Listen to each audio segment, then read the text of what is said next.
10 de novembro de 2023, sejam todos muito bem-vindos, meus amigos, a mais um vídeo do canal Terra Brasilis News. Olha aí que a coisa está pegando fogo, estão brincando com a coisa e esta coisa pode virar uma coisa.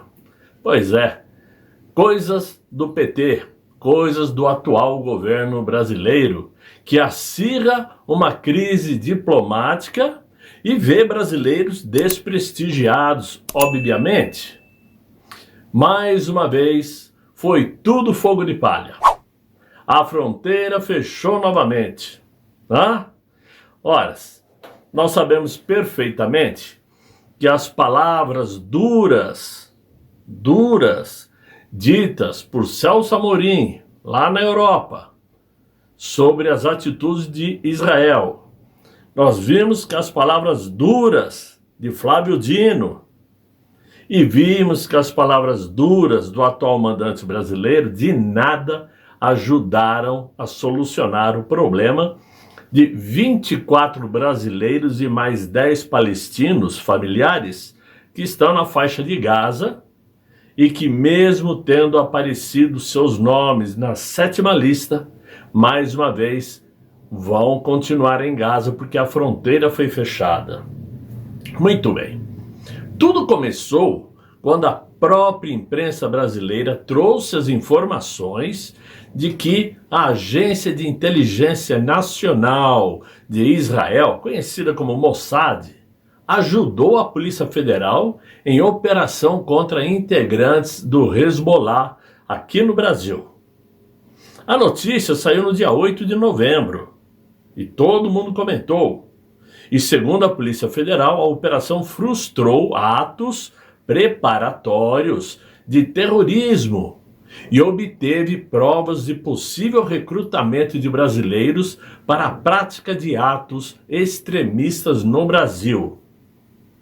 Há quem diga que a informação passada pelo gabinete de Benjamin Netanyahu serviu politicamente para fazer com que o governo brasileiro fosse obrigado a se posicionar de uma forma ou de outra e sair de cima do muro, mas já com o pé totalmente atolado do lado do Hamas. O Palácio do Planalto rapidamente reagiu e foi para o ataque com o seu capitão Dino, cheio de marra, dizendo que nenhuma força estrangeira manda na Polícia Federal. E, na sua cabeça, somente ele é quem manda. Talvez o capitão Dino queira nos convencer de que a Polícia Federal já sabia antecipadamente que brasileiros que estavam no Líbano sairiam de lá com vontades terroristas, chegando no aeroporto de Guarulhos. Muito bem. A questão toda ficou da seguinte forma. Se as relações diplomáticas entre o Brasil e Israel já estavam abaladas por conta aí do ministro de Relações Exteriores, esse tapa-buraco que aí está com o nome Mauro Vieira, durante sua presidência no Conselho de Segurança da ONU, agora o caldo entornou de vez, principalmente depois que o ministro de Relações Exteriores de fato, o Celso Amorim, que não tem papel nenhum no governo, mas é sim o assessor particular do mandante brasileiro, declarou que Israel está praticando um genocídio contra os palestinos. E agora, com Flávio Dino querendo gritar alto contra Israel. Por conta desse desastre diplomático, brasileiro principalmente, os brasileiros que se encontram em Gaza não apareceram nas 6 primeiras listas de pessoas autorizadas a atravessarem o portão de Fará, rumo ao Egito. Tudo parecia ainda uma guerra de narrativas, narrativas da diplomacia brasileira, até que o embaixador israelense Daniel Zonshine resolveu aparecer na Câmara dos Deputados para apresentar um filme sobre as atrocidades do Hamas dentro do território israelense naquele dia 7 de novembro. E, coincidentemente ou não, Jair Messias Bolsonaro também compareceu como convidado. Horas, sentou-se ao lado do embaixador Zonshine e deu o que falar. O embaixador esteve na Câmara com a vontade de criar, ou de tentar conscientizar o governo brasileiro das atrocidades do grupo Hamas, que o Brasil insiste em não reconhecer como terrorista.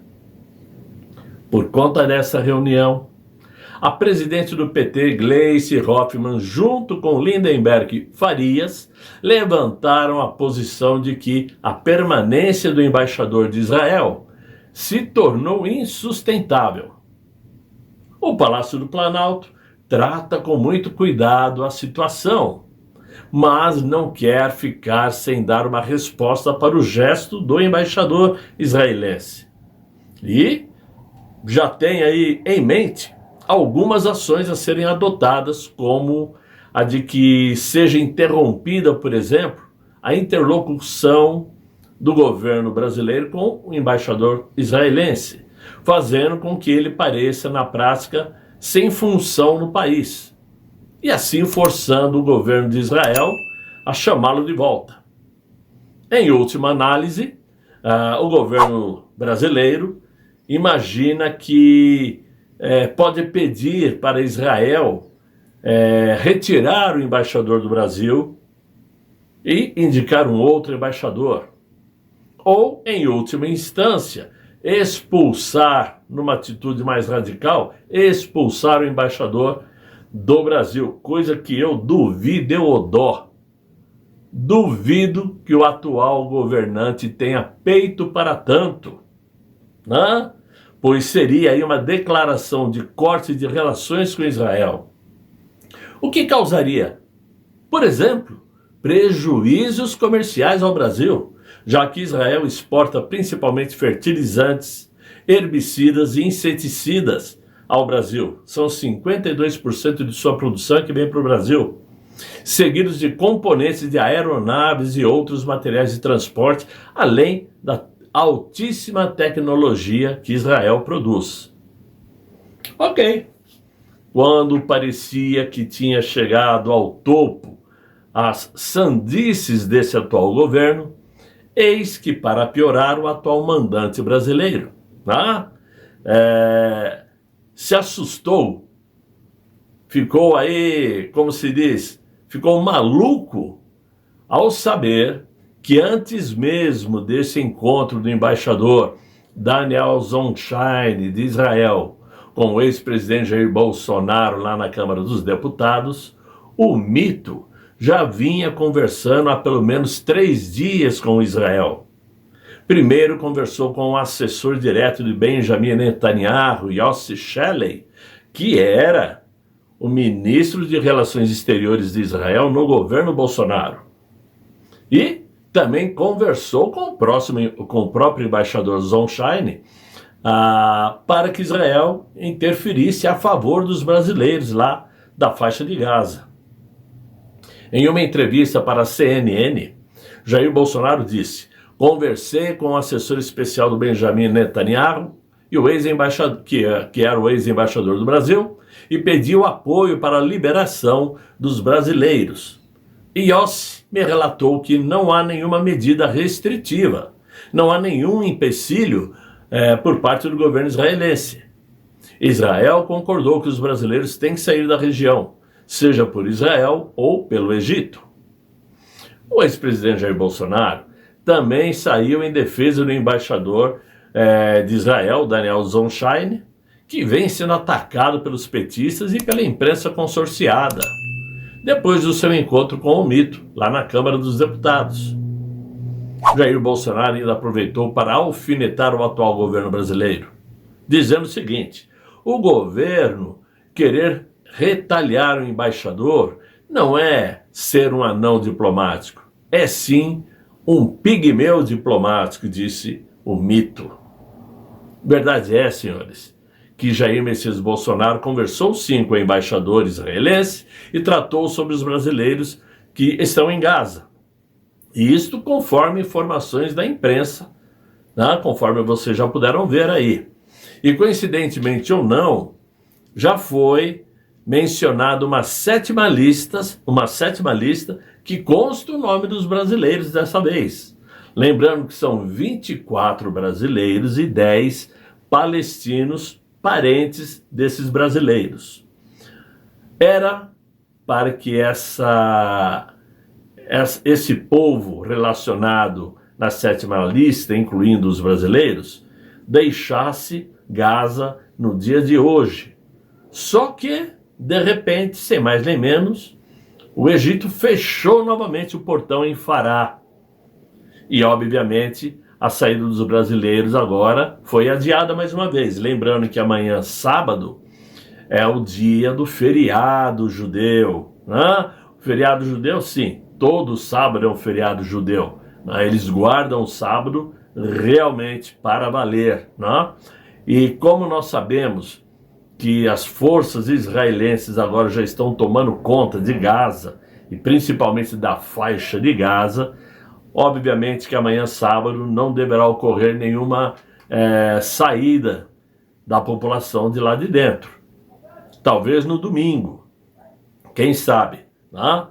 Claro que o Itamaraty, do atual mandante brasileiro, né, nega que tenha ocorrido essa conversa de Jair Bolsonaro com Israel a ponto de fazer com que o nome dos brasileiros saíssem nessa lista, e que isso aconteceu justamente por conta do efetivo trabalho do ministro de Relações Exteriores, Mauro Vieira, né? O que nós sabemos não ter sido verdade. Até porque, se fosse, o próprio mandante brasileiro já teria ligado lá para o Hamas e falou: ô meu chapa, libera os caras aí, vamos tomar uma cervejinha. Não é assim que ele falava? O que realmente chama atenção, antes de qualquer coisa, ou o que chamou a atenção, foi a inabilidade tanto da diplomacia brasileira quanto do próprio Palácio do Planalto, que de tantas mensagens lacradoras em direção a Israel, viu seu nível de preferência nas relações desabarem. E mais uma vez, acirrou as relações, não somente com Israel, como também já havia acirrado essas relações com os Estados Unidos.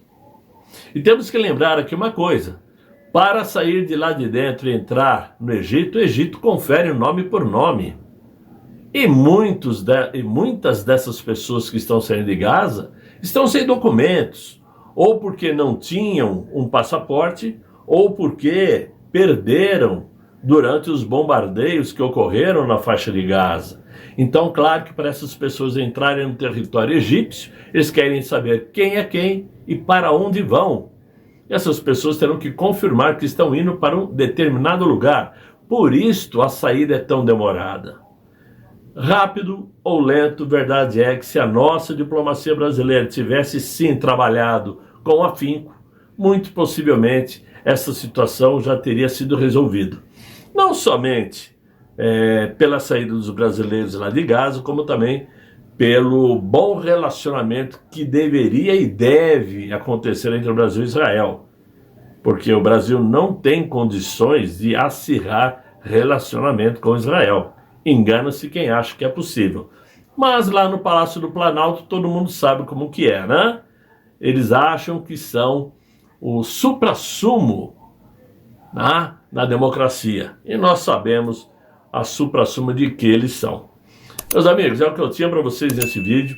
Espero que vocês tenham gostado. Se gostaram, claro, deixem os likes, se inscrevam no canal, chamem os amigos para acompanharem o Terra Brasilis News. E eu desejo voltar amanhã com um novo vídeo, se Deus quiser. Ele há de querer. Fiquem bem, fiquem com Deus. Tchau, tchau.